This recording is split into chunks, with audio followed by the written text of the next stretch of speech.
Natal. Fazem-se árvores, ligam-se luzes. Não há melhor lugar do que nossa casa para as festas. Um empolgante período de presentes e festas de que só os Sobinas não gostam. Mas onde começou essa tradição? Por que penduramos meias? Quando começamos a cantar cânticos de Natal e a decorar árvores? Como o Papai Noel acabou usando vermelho, um trenó e 8 pequenas renas? Há histórias ocultas atrás de nossos hábitos modernos. Umas são obscuras e místicas. Outras são só para ganhar dinheiro. Então, prepare-se para a verdade por trás das festas que adoramos. Esta é a verdadeira história do Natal. A verdadeira história do Natal. Well, it's beginning to look a lot like Christmas everywhere you go. Take a look at the 5 and 10, glistening once again, with candy canes and silver lanes aglow. It's beginning Já é quase Natal de novo. A temperatura cai, blocos de neve caem, e as cidades grandes e pequenas parecem começar a se enfeitar cada vez mais cedo. O período das festas começa, na maioria dos lugares, depois do Halloween. E isso porque é um enorme negócio no país inteiro. O gasto com enfeites e festas e presentes se eleva a 15 bilhões de dólares por ano. Há um Papai Noel em cada shopping de costa a costa, com trenós cheios de brinquedos e há luzes. Muitas e muitas luzes. Gostamos de luzes como crianças. Todos nós já entramos no carro da família e saímos pela cidade para ver as luzes. A Decra Light Industries é uma das maiores empresas de enfeites para as festas dos Estados Unidos. Seus projetistas e artesãos criam os mais atraentes motivos natalinos para praças públicas e shopping centers do país todo. Gostamos de grandeza, entende? Gostamos de grandes montagens, de árvores grandes. Os 800 quilômetros de luzes natalinas que a Decra usa todos os anos são muito mais complexos do que as primeiras guirlandas comercialmente disponíveis. Quando foram inventadas as primeiras luzes natalinas elétricas? Em 1882, pelo vice-presidente da Edison Company, Edward Johnson. Depois, a General Electric ofereceu cordões com 24 lâmpadas a 12 dólares, o que são 280 dólares de hoje. Essa ideia luminosa costuma ser atribuída a um funcionário da empresa telefônica da Nova Inglaterra. A inspiração veio do trabalho dele, na companhia telefônica, e foram as pequenas lâmpadas dos painéis telefônicos primitivos. Isso deu a ele a ideia do que hoje chamamos luzes natalinas. Como a origem das luzes natalinas elétricas, a história de muitas de nossas tradições para as festas faz parte de uma obscura, mas verdadeira história do Natal. Essa é a razão por que fazemos as coisas estranhas que fazemos a cada mês de dezembro. Por exemplo, cortar uma árvore e colocá-la em nossas salas. Mais de 30 milhões de nós farão isso antes de 25 de dezembro. Mas por quê? A base disso está numa história que acontecia há mais de 2000 anos, uma celebração anual praticada pelos antigos povos do norte da Europa. Todo dezembro, no dia mais curto do ano, acontece o solstício de inverno. Ele marcava o dia mais escuro do ano. Mas marcava também a promessa de dias mais longos, e essa era a causa da celebração. Para honrar a ocasião, antigas tribos celebravam um festival de 12 dias que chamavam Yule. Eles usavam o que tinham colhido, era tempo de abate de animais. Os animais das fazendas eram mortos porque não era possível alimentá-los nos dias de inverno. Então havia muita carne à mão. A cerveja já estava feita. Era a época perfeita para uma festa.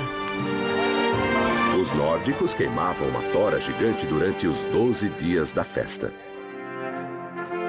E levavam sempre vivas, pinheiros e azevinho para casa. Ao longo dos séculos, o conceito cresceu e depois foi agregado ao nosso hábito moderno da árvore de Natal. Hoje, escolher uma árvore para a família é uma tradição das festas. E todos os anos, fazendeiros americanos cultivam 350 milhões de árvores em 15 mil fazendas de pinheiros de Natal. E isso é quase uma árvore para cada homem, mulher e criança do país. Os cultivadores replantam constantemente. Daqui a anos, a semente de hoje se tornará o ponto central da decoração de Natal de alguém. A coisa mais bonita que já ouvi um cliente dizer foi sobre o pinheiro balsâmico. Quando você abre a porta, ao voltar para casa do trabalho, você sente o perfume da árvore. E esse perfume é o que faz o Natal. Essa é a maravilha da árvore de Natal. Nem sempre é fácil ver como nossos hábitos modernos se ligam às antigas tradições. O que isso tudo tem a ver com o nascimento de Jesus há mais de 2000 anos? Para os cristãos, esse momento memorável é quando a história do Natal começa. Como sabemos o que sabemos sobre o nascimento de Jesus?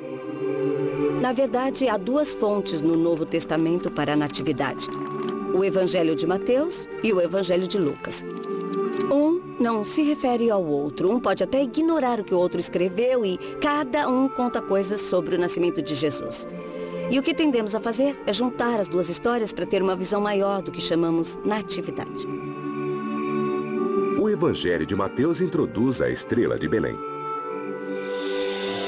E os sábios chamados magos, que trazem presentes ao bebê Jesus. Há um valor simbólico nesses presentes. O que fizeram foi levar coisas realmente preciosas para homenagear essa criança que nasceu modestamente. E há a mensagem de que devemos reconhecer que o nascimento não tem nada de modesto, porque foi um rei que apareceu. Esse é o primeiro exemplo de presente de Natal. Mas ninguém registrou quando isso realmente aconteceu. Ninguém sabe a data certa do nascimento de Jesus. E os primeiros cristãos não celebravam aniversários. Então, como Jesus acabou fazendo aniversário dia 25 de dezembro? Muito antes de Jesus nascer, os romanos celebravam muitas festas pagãs, particularmente em dezembro.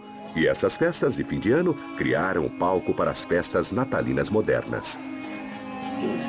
Uma das festas romanas era a Saturnália, que começava no dia 17 de dezembro e era uma série de festas que duravam de 3 a 5 dias, talvez 7.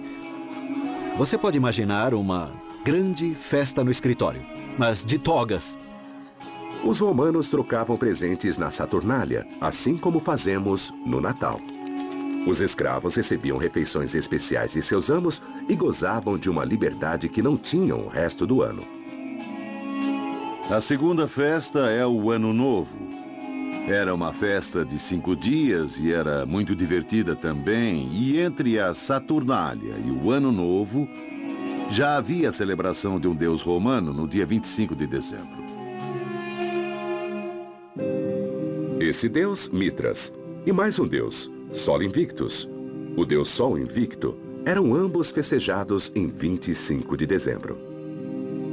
Como a data caía perto do solstício de inverno, o mesmo evento cósmico celebrado pelas tribos do norte da Europa. Os romanos acendiam fogueiras rituais e velas para afastar a escuridão, a origem das modernas luzes natalinas. O solstício de inverno é o dia mais escuro do ano e você percebe a escuridão na hora de se levantar e também antes do dia terminar. Você não vê a hora do sol voltar. Pagãos do mundo todo celebravam o dia mais escuro e nas religiões romanas o dia se tornou o principal do ano. Depois que o cristianismo se tornou a religião oficial de Roma no século IV, os líderes preferiram absorver a tradição pagã a colocá-la fora da lei. Foi aí que a igreja decidiu celebrar o nascimento de Jesus e escolheu um dia perto do solstício de inverno, 25 de dezembro. Existe uma razão para Jesus ser chamado de a luz do mundo, e é a associação do nascimento de Jesus com o solstício, que era celebrado por diversas outras religiões. Isso ajudou a colocar o nascimento de Jesus em 25 de dezembro. À medida que a igreja continuava a absorver várias tradições antigas, o que emergiu foram duas experiências de Natal. Uma religiosa, a outra nem tanto. Nas igrejas, as festas eram celebradas com um grau bastante alto de solenidade. As pessoas se reuniam, acendiam velas. O Natal era celebrado na véspera.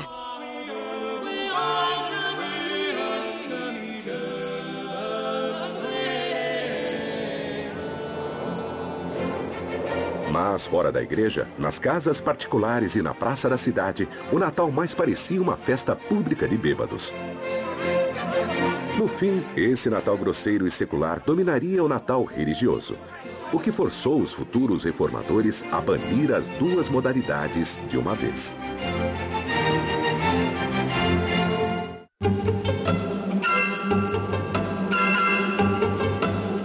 Luzes e enfeites podem ser o principal aparato de nosso Natal moderno. Mas para as crianças, a única necessidade real é um velhote alegre e barbado, numa roupa vermelha. Ho, ho, ho, ho! 20 milhões de crianças visitam Papai Noel todos os anos, incluindo vários milhares na cidade do Papai Noel. Um parque temático de Natal no New Hampshire, onde as crianças também podem mimar uma autêntica rena. Os machos chegam a 150 ou 180 quilos. É quando as crianças entram no celeiro, ficam, admiradas. Ninguém acredita que sejam tão grandes e depois dão a eles biscoito, ou cenouras, ou maçãs. É uma coisa realmente incrível. E essas renas realmente voam, mas só na véspera de Natal. Antigos foliões teriam dificuldade de reconhecer o Natal moderno. Mas se você acha que as festas há séculos eram um idílico período de paz, reconsidere. O Natal era mundano, desregrado e divertido. Na Alta Idade Média, entre 1400 e 1500, as festas de Natal só se espalharam.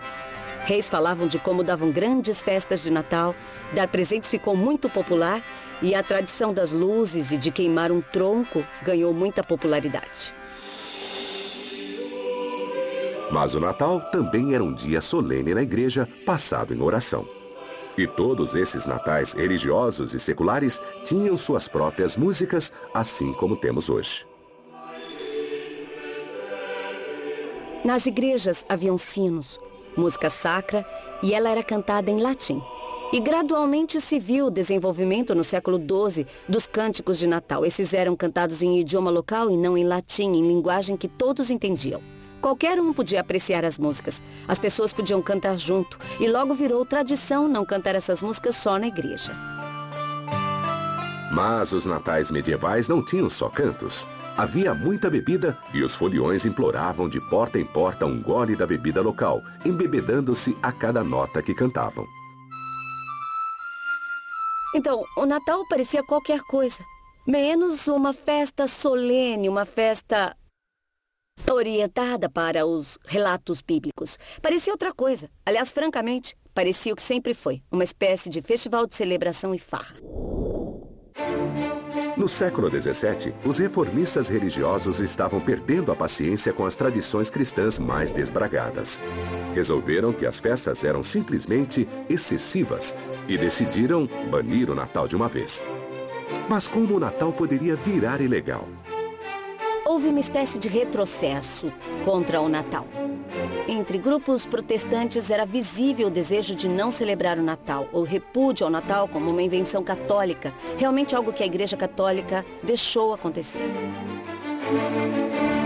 Na Inglaterra, o Natal foi banido de vez, mas foi por pouco tempo.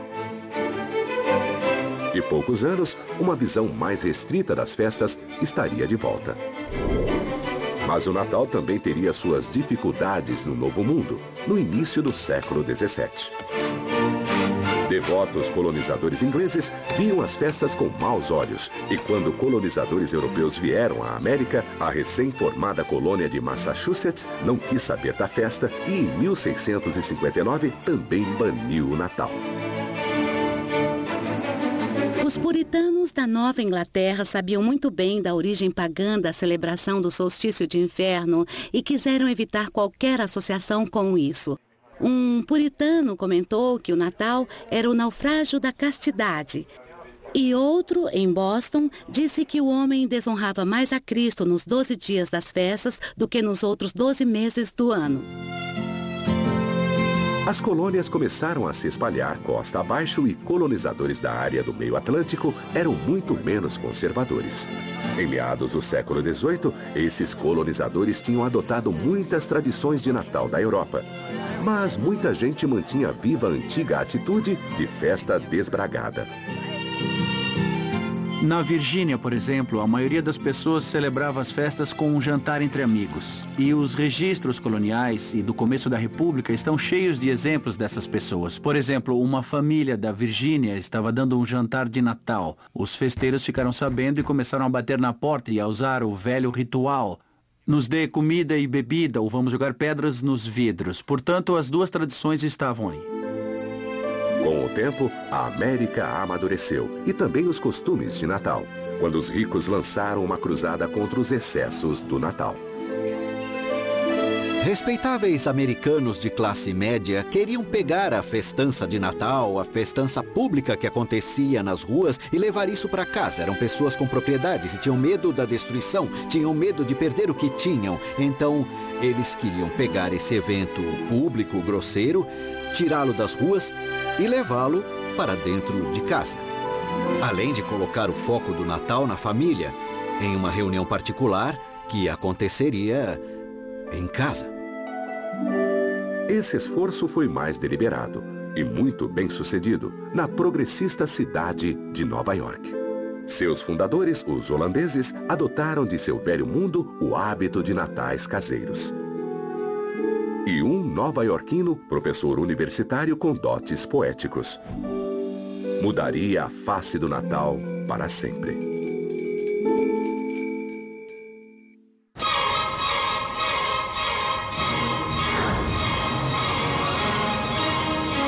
Cidade de Nova York. A Big Apple. A cidade que nunca dorme. A terra natal do Natal? Isso mesmo, a cidade de Nova York moldou o Natal.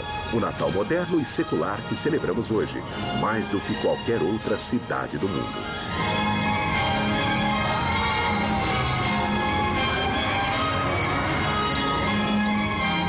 E isso foi por causa do esforço de dois talentosos nova-iorquinos que viveram no século XIX. Eles reinventaram os costumes de Natal do velho mundo para criar nossas modernas festas americanas e ajudariam a moldar a imagem do bom e velho Papai Noel.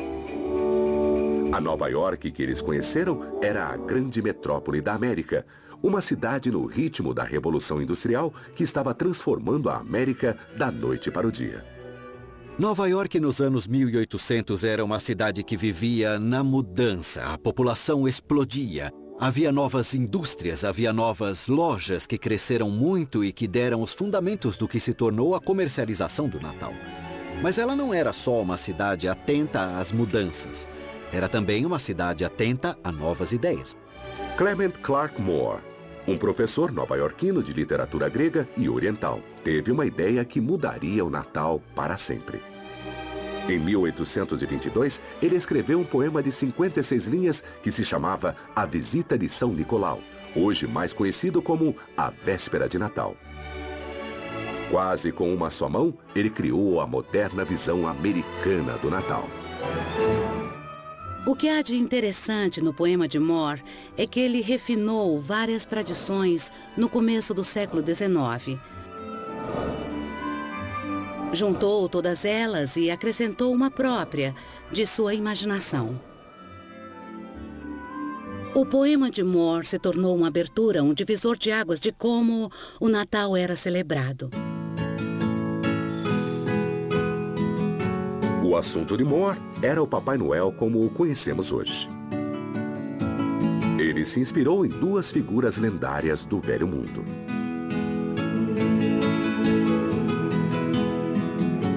Uma era São Nicolau, um bispo do século IV, famoso por dar presentes e conhecido por deixar os presentes em meias. A outra era Sinterklaas, a versão holandesa de São Nicolau. Sinterklaas tinha se mesclado um pouco com Odin, o deus pagão das festas, que voava pelos céus em um cavalo de 8 patas. Antes da metade do século XIX, Papai Noel vinha em várias formas. Ele vinha de barco, a cavalo ou em um trenó. E tudo isso foi codificado e reduzido na América, muito em Nova York. As duas lendas do Velho Mundo eram ricas em detalhes, muitos dos quais Moore decidiu deixar de fora. Um dos omitidos foi uma figura com cara de diabo, companheiro de São Nicolau, e que podia trazer um chicote para castigar crianças desobedientes. Ou pior. No norte da Europa havia uma espécie de figura diabólica que acompanhava São Nicolau. Tinha chifres, uma longa língua vermelha, era coberto de pelos, tinha rabo e casco. E ele entrava logo depois de São Nicolau. E uma cena em especial mostra 2 menininhos encolhidos de medo, porque na porta estava a figura diabólica de Krampus.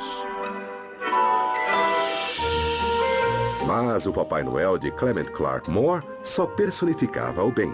E Moore introduziu várias novas características nele.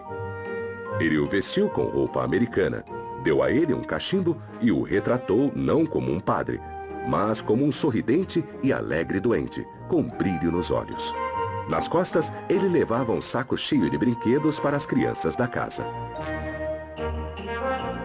Moore também deu a ele um trenó, que voava pelo céu e era puxado não por um cavalo, mas por 8 renas, cada uma com seu nome. Vamos Dasher, vamos Dancer, vamos Prancer, vamos Vixen, vamos Comet, vamos Cupid, vamos Donder e Blitzen. O poema de Clement Clarke fascinou os americanos do século XIX. Ele criou um novo tipo de Natal, nem grosseiro, nem religioso, mas centrado no lar e na família. Nas décadas que se seguiram, vários artistas expandiram as imagens de Clement Clarke, mas a visão dele foi a que ficou. Uma coisa interessante do poema é que os editores mudaram a última linha. Na versão original de Moore estava: um alegre Natal para todos e a todos uma boa noite. A maioria dos livros trocou alegre por feliz. Por mais icônico que fosse o Papai Noel de Clement Clarke, ele ainda não era a figura totalmente formada que conhecemos hoje. O Papai Noel dele não tinha oficina no Polo Norte, nem duendes, nem cartas das crianças, nem a listas de bons e maus. De onde vieram esses detalhes? Vamos dar o crédito a outro nova-iorquino, o ilustrador Thomas Nast. Ele pegou o Noel de Clement e produziu a versão definitiva para as gerações futuras. Thomas Nast foi um dos grandes ilustradores do século XIX e criou muitas das imagens que vemos hoje. O burro do Partido Democrático e o elefante do Republicano foi ele quem criou. A imagem do tio Sam, que conhecemos, foi uma criação de Thomas Nast. E ele também é a pessoa que nos deu a moderna versão do Papai Noel. Em 1862, uma das maiores revistas americanas, a Harper's Weekly, pediu que Nast desenhasse ilustrações de Natal. Ele transformou o bom velhinho de Clement em alguém maior e mais imponente. E ele se tornou seu avô. Deu a ele uma espessa e longa barba branca, que era a imagem de uma pessoa rica no mundo vitoriano. Ele usava um casaco vermelho com adornos brancos, botas pretas, um cinto de fivela e um cachimbo. A imagem de Nast de Papai Noel se tornou indelével e a cada Natal ficou mais rica em detalhes. Nast fez isso ano após ano. Ele criou muitas coisas que associamos a Papai Noel. A lista de bons e maus, a casa no Polo Norte, e isso se tornou a imagem de Papai Noel. Uma razão pela qual os americanos adoraram o Papai Noel de Nast Clement é que ele celebrava a infância. Um novo olhar sobre a criança só tinha aparecido recentemente no país na trilha da Revolução Industrial. Você tem que se remeter a como as crianças eram vistas no começo do século XIX, quando eles eram vestidos como pequenos adultos e se esperava que se comportassem como adultos. Pela metade do século, as coisas começaram a mudar e tudo foi mais orientado para o lar. Então as crianças se tornaram o centro da sociedade vitoriana. E no meio do século XIX, a árvore de Natal, uma variação do antigo costume nórdico de trazer o verde para casa, se tornou a peça central do familiar Natal norte-americano. E tudo por causa de um desenho. Em 23 de dezembro de 1848, o jornal Illustrated London News publicou uma imagem da Rainha Vitória e do Príncipe Albert, com a família reunida em volta de uma árvore de Natal, parte da tradição alemã de Albert. A Inglaterra se apaixonou imediatamente. 2 anos depois, a mesma imagem de Vitória e Albert foi republicada em uma revista americana muito popular com algumas alterações. Tiraram a coroa da Rainha Vitória e tiraram o bigode do Príncipe Albert para que parecessem um pouco mais americanos. Foi uma maneira de dizer à classe média americana que comprava a revista que valia a pena ter essa tradição em casa. A árvore de Natal tinha chegado oficialmente à América. Em 1856, o presidente Franklin Pierce pôs uma na Casa Branca. Papai Noel, redefinido em amigo das crianças, e árvores de Natal elaboradamente decoradas ajudaram a transformar o Natal. Uma festa antes comandada por grosseiras bebedeiras era agora tempo de celebração da família. Mas no início do século XX, Papai Noel e o Natal mudaram de novo. Papai Noel se transformaria em vendedor. E o Natal em bonança para os lojistas.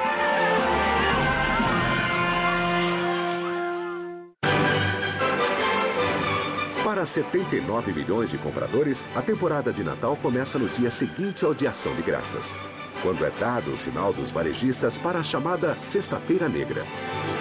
Sabe-se que a Sexta-feira Negra é o dia do ano em que mais se vende, mas de fato, isso é um mito. O dia em que mais se vende varia muito, mas costuma ser mais próximo do Natal, em meados de dezembro.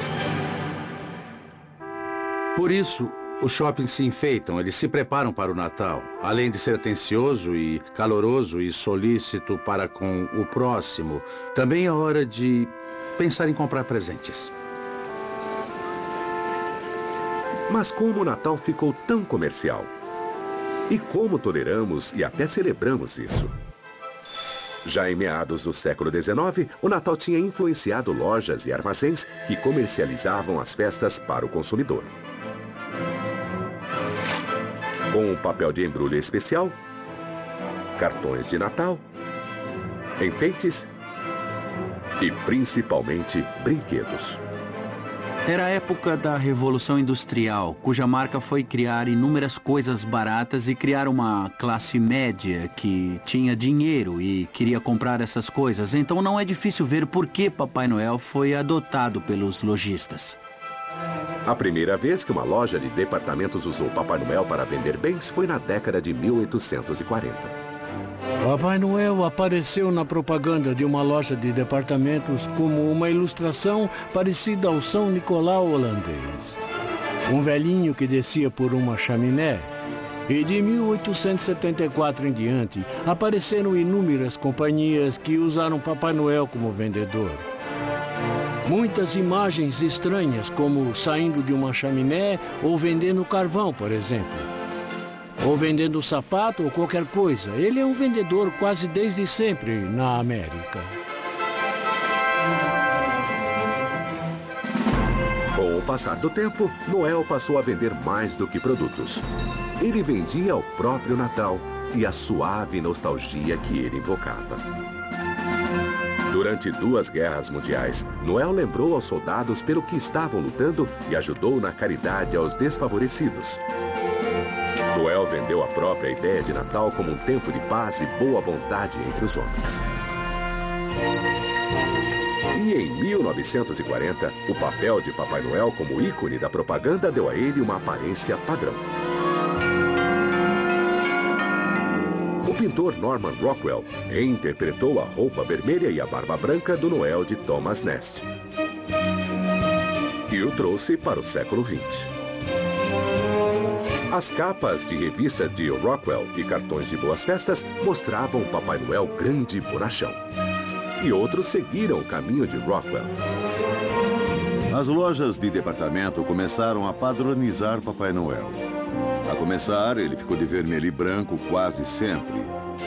Isso ajudou a fixar a imagem, a torná-lo mais jovial, mais suave, mais agradável para a família. Em 1939, enquanto ilustrações como as de Rockwell melhoravam a aparência de Noel, o agente publicitário Robert May criava um novo ícone para as festas, uma rena de nariz vermelho chamada Rudolph.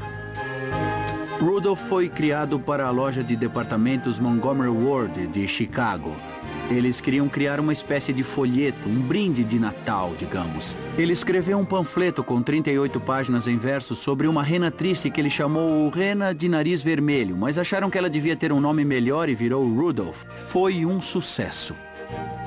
Em 1949, o cunhado de May, o compositor Johnny Marks, pôs Rudolph em música.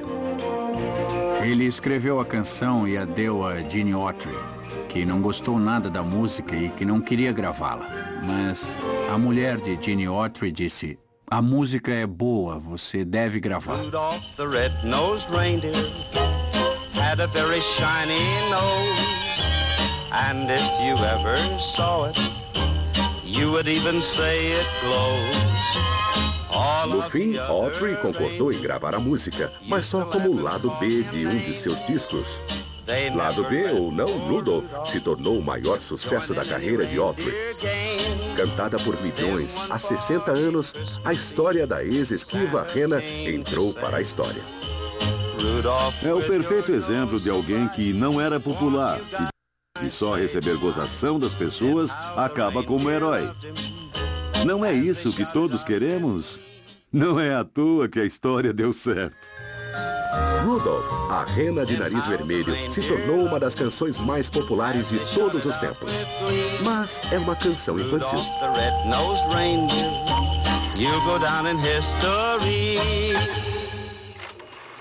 Outra canção natalina destinada à imortalidade, mais ou menos da mesma época, mas destinada aos adultos, foi escrita por Irving Berlin e cantada por Bing Crosby.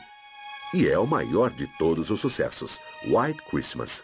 White Christmas é uma canção escrita para um filme de 1942, 2 Semanas de Prazer. Era estrelado por Bing Crosby, era uma espécie de corrida pelos feriados americanos, e o Natal era um deles. I'm dreaming of a white Christmas, just like the ones I used to know. A música não pegou muito, era a primavera de 1942 e tínhamos entrado em guerra, mas ela pegou no outono de 42, quando a América estava quase chegando à marca de 1 ano em guerra, e as centenas de milhares, quase milhões de soldados americanos iam passar seu primeiro Natal longe de casa. E aí sim a música teve um forte apelo emocional e nostálgico. As vendas explodiram em outubro, novembro e dezembro de 1942. White Christmas é um dos mais bem-sucedidos discos de todos os tempos, e isso há mais de 50 anos. Os valores simples que a música contém, os valores do Natal, eram o grande desejo dos soldados na América do pós-guerra. Em 1946, eles acharam esses valores no clássico dos clássicos de todos os filmes de Natal. A felicidade não se compra. A Felicidade Não Se Compra começou como uma história curta chamada O Maior Presente, de Philip Van Doren Stern. A história acabou nas mãos de Frank Capra, que tinha acabado de voltar da guerra, onde ele tinha feito uma série de filmes de propaganda para o exército americano.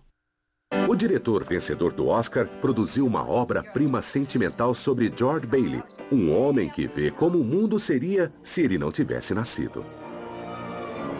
É um filme yin-yang, entende? O yin é Bedford Falls. Isso foi de graça. E o yang é Pottersville, e você vê o outro lado das pessoas e o que elas poderiam ter sido. Mãe? Mãe? O que você quer? Mãe? Sou George. Achei que se lembraria de mim. Anos depois de ser lançado, A Felicidade Não Se Compra foi redescoberto pelas gerações mais jovens na televisão. Exibido mais e mais a cada ano, ele acabou se tornando mais um hábito querido das festas, indicando o reconforto dos rituais e das tradições. Ao meu irmão George, o homem mais rico da cidade. O grande sucesso de A Felicidade Não Se Compra provou que o Natal e a televisão eram uma poderosa combinação. Nos anos 1960, os animadores produziriam especiais destinados a se tornar tradições. Esperava-se que um desses especiais de festas fosse um fracasso, mas não, ele se tornou um clássico.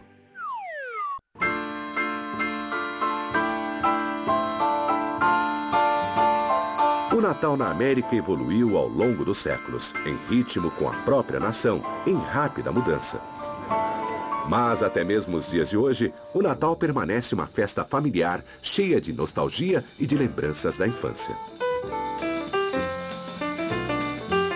Podemos como que recuperar a inocência de nossa infância antes de nos tornarmos gente durona, cínica e horrorosa, entende? Quando viemos o mundo de outro modo, mais generoso e gentil e nunca é tarde para voltar a ver as coisas como as víamos.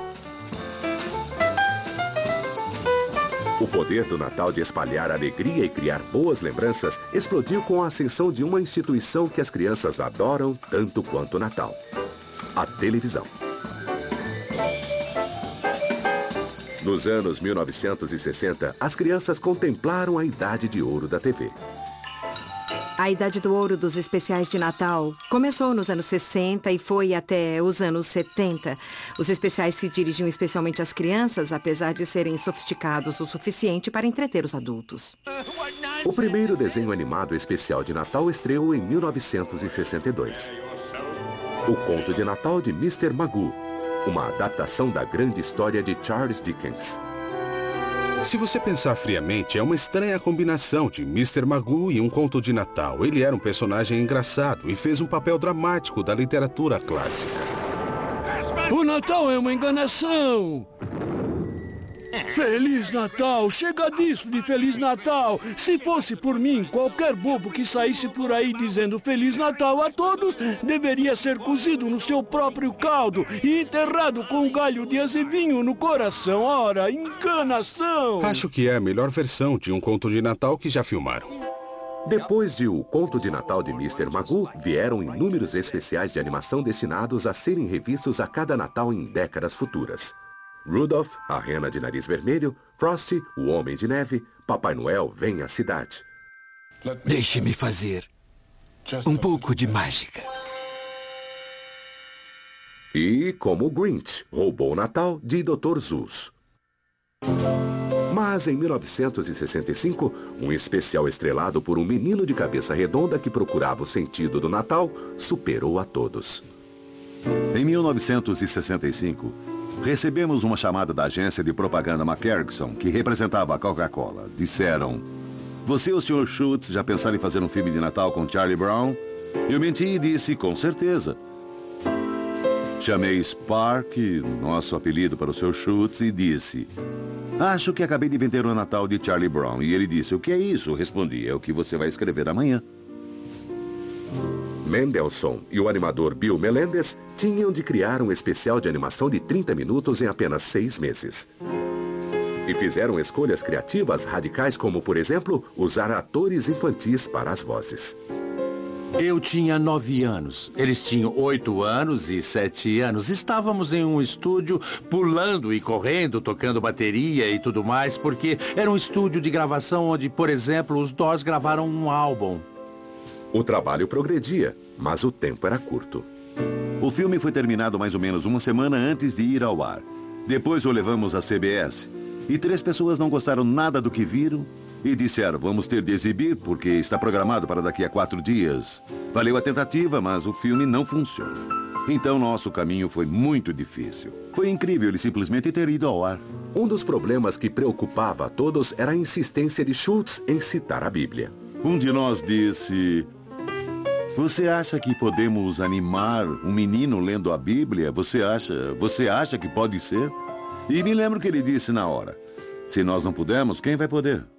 Será que alguém sabe me dizer do que se trata o Natal? É claro, Charlie Brown. Eu posso explicar do que se trata o Natal. E havia, nas redondezas, pastores de ovelhas cuidando de seus rebanhos à noite, quando Lo, o anjo do Senhor, apareceu a eles. O desenho foi encenado em um formato muito simples.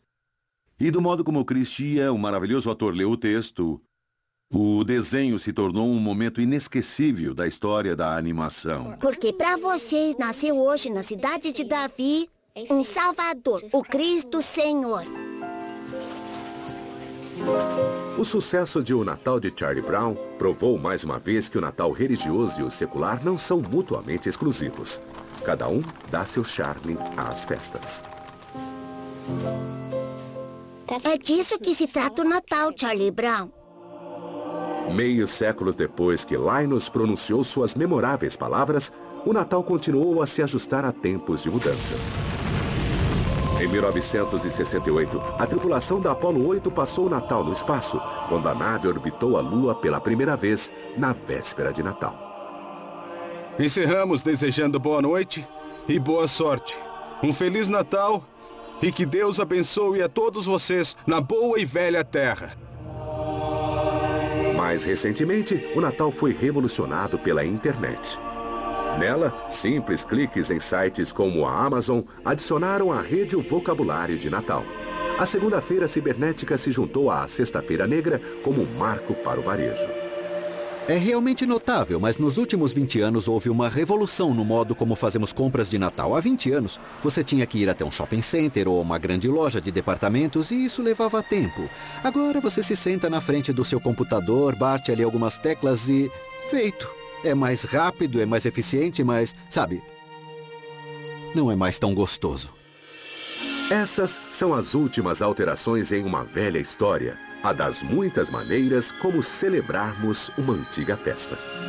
A cada geração gosta-se menos do Natal atual. Há quem queira voltar atrás, a como era antes, a como pensam que era melhor. O engraçado das tradições é que elas não são estáticas e também não são tão antigas quanto você pensa, como nenhuma tradição que você preserva. Atualmente, o brilho das luzes de Natal e a televisão ajudam a espantar as frias e escuras noites de inverno, do mesmo jeito que as toras de árvores e as fogueiras faziam antigamente. As pessoas inventam festas e tradições são criadas, mas o uso dessas alegorias culturais ficam conosco por séculos. Há um sentido profundo que nos fala a alma e nós escutamos isso e pensamos: sim, essa é a tradição e é isso que quero celebrar.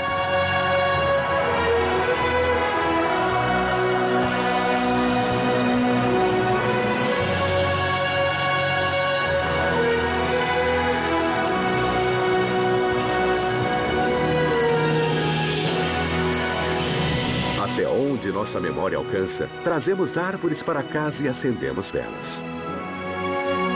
Penduramos nossas meias e cantamos nossos cânticos nas igrejas e nas ruas.